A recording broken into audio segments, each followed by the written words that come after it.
Bien, chers frères et sœurs dans le Seigneur, que la grâce et la faveur de notre Seigneur Jésus descendent et demeurent sur chacun et sur chacune de vous.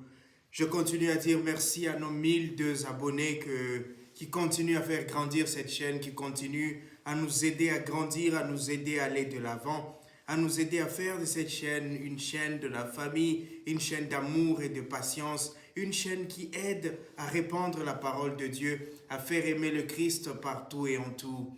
Merci à chacun de vous pour ces encouragements, pour les messages, pour tout ce que vous faites afin que cette chaîne continue de grandir. Continuez d'appeler d'autres personnes à s'abonner. Continuez d'envoyer ces homélies, d'envoyer ce message à tous ceux et celles qui sont à la recherche du salut, tous ceux et celles qui cherchent le Christ avec foi, avec persévérance et avec courage.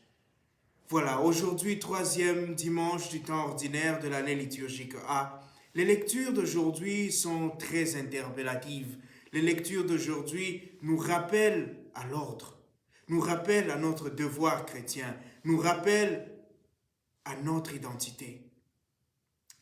Chers frères et sœurs, nous vivons dans un monde divisé. Nous vivons dans un monde où il y a beaucoup de problèmes. Le monde aujourd'hui, lorsque nous regardons les guerres, les calamités, les souffrances ici et là, les personnes qui meurent dans des pays, dans des régions, partout dans le monde, nous sommes frappés, nous sommes touchés, nous sommes inquiets. Quelqu'un me demandait, mon père, est-ce que c'est la fin du monde? Et je disais, c'est pas encore. Les souffrances, il y en a eu. Les souffrances, il y en a encore. Mais ce qui me frappe le plus aujourd'hui, ce qui, je dirais, me choque le plus aujourd'hui, ce sont les divisions qu'il y a dans le monde.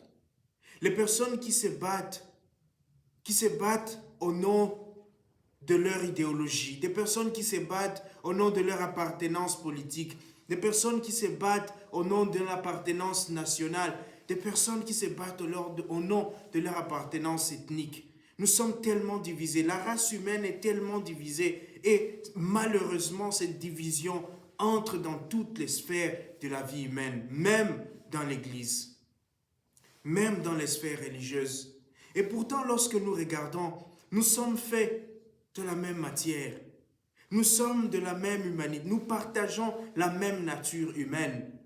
Nous avons les mêmes têtes, les mêmes 2 yeux. Nous avons 2 mains, 2 pieds. Nous avons été tous créés avec un sang rouge. Et pourtant, nous sommes si divisés. Et la question que je me pose, et peut-être que certains parmi vous se posent aujourd'hui, qu'est-ce qui nous divise tant? Pourquoi sommes-nous si divisés comme humains? Pourquoi sommes-nous si haineux les uns des autres? Pourquoi sommes-nous tant enclins à nous faire du mal? Aujourd'hui, je crois que la parole de Dieu nous dit quelque chose d'important. Saint Paul, en son temps, reproche la même chose aux Corinthiens, à la communauté de Corinthe. Il leur dit, mais pourquoi êtes-vous divisés? Il les exhorte à avoir un même langage. Et je pense que la division vient lorsque certains pensent que avoir le même langage, c'est avoir les mêmes paroles. Lorsque certains se disent que avoir le même objectif, c'est avoir les mêmes méthodes. Avoir la même vision, c'est avoir les mêmes chemins. Lorsque certains pensent que chanter la même chanson, c'est avoir les mêmes voix. Lorsque certains pensent qu'appartenir à la même communauté, être uni, c'est être uniforme.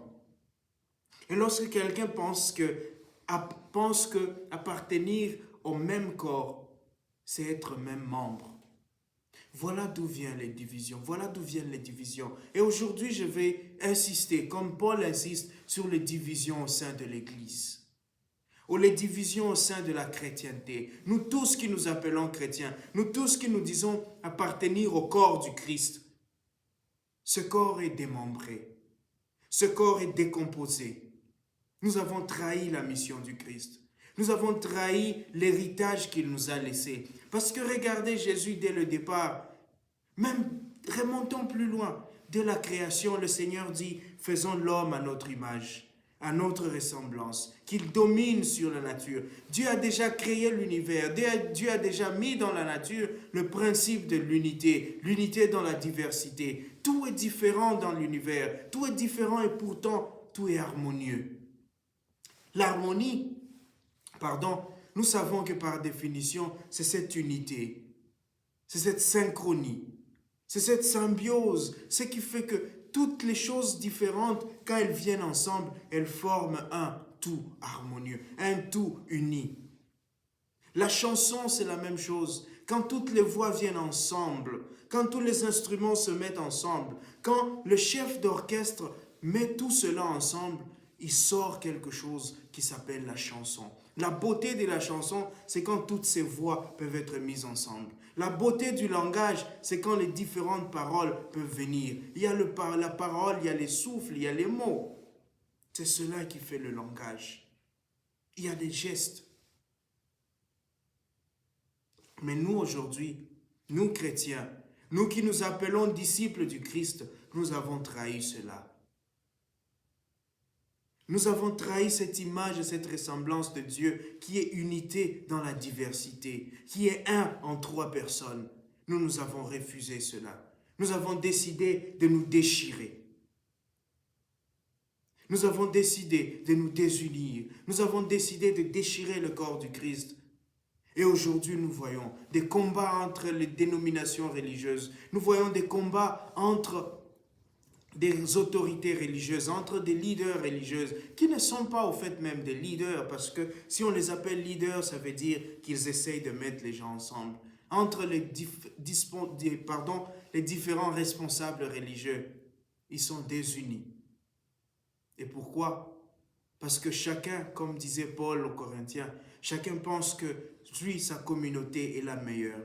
Chacun pense que ce qu'il fait, c'est mieux que ce que l'autre fait. Chacun pense que c'est par lui que le salut passe. Chacun pense que c'est son baptême qui sauve.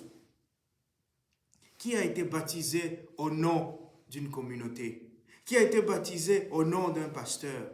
Qui a été baptisé au nom d'un prêtre, d'un évêque ou d'un pape? Nous avons tous été baptisés au nom du Père et du Fils et du Saint-Esprit.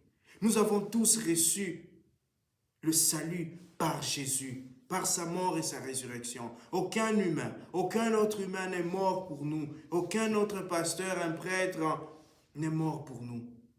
Pourquoi nous nous battons? Pourquoi la communauté chrétienne ne peut pas s'unir?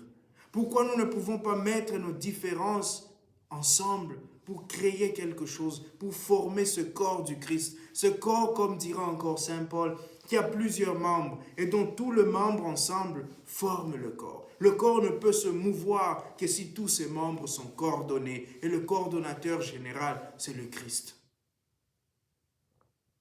Et nous, qui sommes membres de ce corps, que faisons-nous? Que faisons-nous de ce corps que nous avons reçu? Nous sommes là, nous communions chaque jour au même corps du Christ.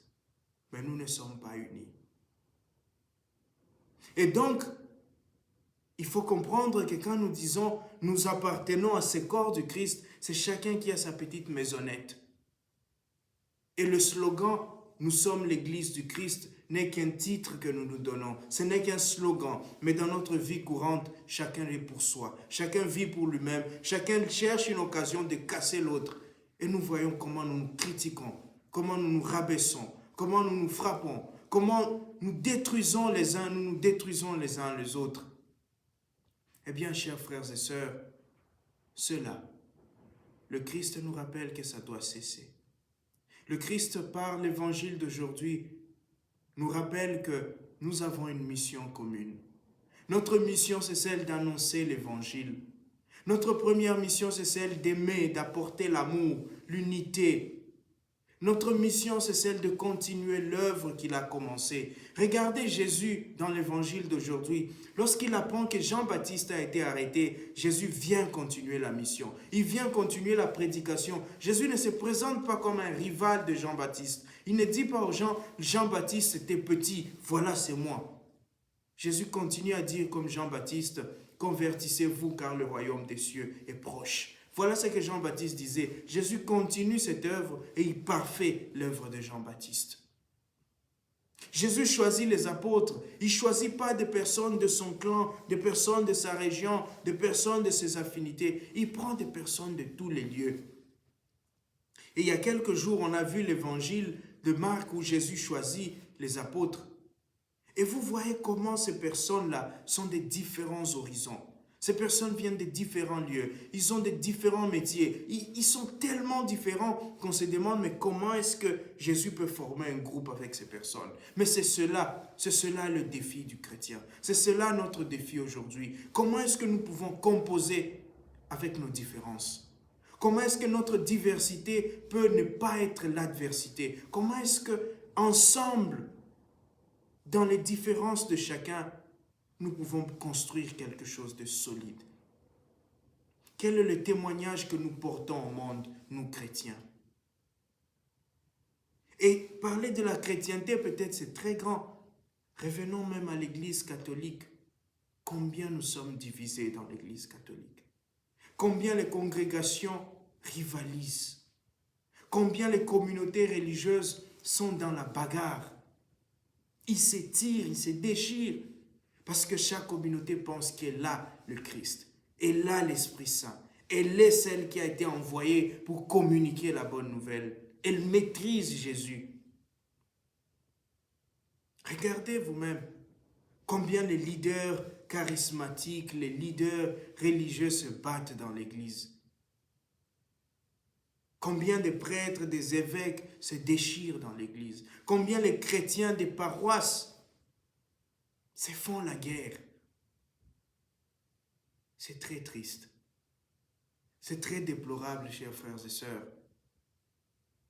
Et nous, qui sommes censés être la lumière du monde, nous sommes censés être le sel de la terre. Nous sommes peut-être devenus ce sel dont Jésus parle. Ce sel qui a perdu la saveur et qui ne sert plus à rien. Ce sel qui doit être jeté dehors et piétiné par les passants. Mais est-ce que nous devons perdre espoir? Non. Jésus est encore là.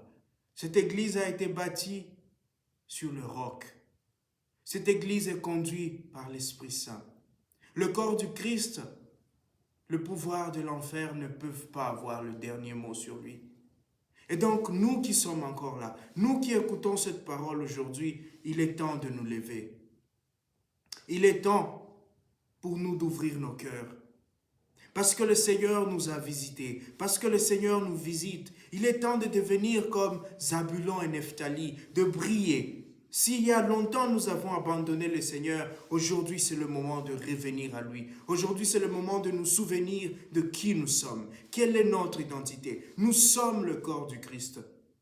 Nous sommes disciples du Christ. Nous sommes missionnaires du Christ. Nous avons été baptisés et envoyés par le Christ. Nous partageons le même corps et le même sang, ceux du Christ. Chers frères et sœurs, prions le Seigneur. Prions pour les chrétiens. Prions pour l'unité des chrétiens. Prions pour que l'Esprit Saint souffle dans les chrétiens, souffle dans les cœurs des chrétiens et leur rappelle qu'ils appartiennent au même corps, qu'ils sont membres du même corps, qu'ils ont un même langage, même s'ils ont des voix différentes, qu'ils ont une même mission, même s'ils ont des méthodes et des chemins différents, que nous avons la même destinée, que nous avons le même objectif. Nous allons tous au même endroit. Nous allons tous au royaume des cieux. Que le Seigneur nous aide à être unis, pour qu'en nous voyant unis, ceux qui nous regardent adorent le Seigneur, apprécient le Seigneur et s'exclament « Voilà qu'il est beau de voir ces hommes et ces femmes réunis autour de leur Seigneur. » Que le Seigneur nous donne cette grâce aujourd'hui et tous les jours. Amen.